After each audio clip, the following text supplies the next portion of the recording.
কিছু কিছু ব্যাপার আছে যেগুলোতে রোজা ভাঙে না, কিন্তু আমাদের মধ্যে ব্যাপক সংশয় তৈরি হয়, কনফিউশন তৈরি হয় যে আসলে কি রোজাটা ভাঙলো কিনা।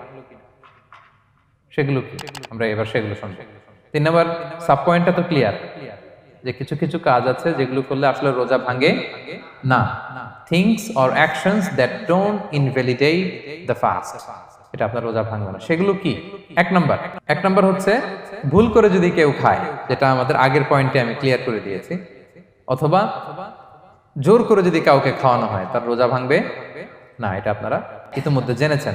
একটা হাদিস শুনে সহিহ বুখারী, রাসূল সাল্লাল্লাহু আলাইহি ওয়াসাল্লাম বলেছেন, মান নাসিয়া ওয়া হুয়া সাইম ফাআকালা আও শারিবা, রোজা অবস্থায় কেউ যদি ভুল করে খেয়ে ফেলে, ফালিউতিম্মা সাওমা, সেজন্য তার রোজা পূর্ণ করে। তার রোজা ভেঙে গেছে মনে করে সেজন্য খাওয়া শুরু না করে, সেজন্য রোজা পূর্ণ করে। কারণ ফাইন্নামা আতআমাহুল্লাহু ওয়া সাফা, কারণ আল্লাহই তাকে খাইয়েছে, আল্লাহই তাকে পান করিয়েছে।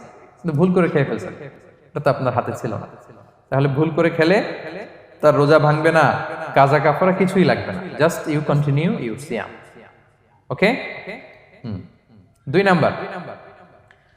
নাম্বার হচ্ছে, এটা বিবাহিতদের জন্য, যেহেতু most of the audience are 18+, কোনো অসুবিধা নাই। আর ইসলামে কথাগুলো আসলে বাঁচতে হলে জানতে হবে না। সেটা হচ্ছে, আমরা শুনেছি যে বিবাহিতরা ফিজিক্যাল ইন্টারকোর্স যদি করে, দেহ থেকে সিমেন আউট হলে রোজা ভেঙে যায়, কিন্তু স্বাভাবিক মেলামেশাতে রোজা ভাঙে না। কিস করা, হাগ করা হাজবেন্ড ওয়াইফের মধ্যে, এই যে সখ্যতা, এই ব্যাপারগুলো যদি দিনের বেলায় ঘটে, এতে রোজা ভাঙে না।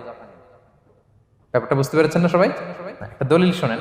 আমাদের আয়েশা রাদিয়াল্লাহু তাআলা আনহা বলেন, কানা নবী সাল্লাল্লাহু আলাইহি ওয়াসাল্লাম ইয়াকাব্বিলু ওয়া হুয়া সাইম, রমাদানের রোজা অবস্থায় তিনি আমাদেরকে কিস করতেন, ওয়া ইউবাশিরু, আমাদেরকে হাগ করতেন, ওয়া হুয়া সাইম, রোজা অবস্থায়। এতে রোজার কোনো সমস্যা হতো না। তবে এটা রিকমেন্ডেড না। স্বামী স্ত্রীর একান্ত মেলামেশা দিনের বেলা রিকমেন্ডেড না, কারণ এটা থেকে সে সেক্সুয়ালি এক্সাইটমেন্টের দিকে চলে যেতে পারে। ফলে ভুল করে সে এমন কাজ করে ফেলতে পারে যেটাতে তার রোজাটাই ভেঙে যাবে। আর ইচ্ছা করে রোজা ভাঙলে কি করতে হয়? কাজাও কাফারাও। খবর আছে না?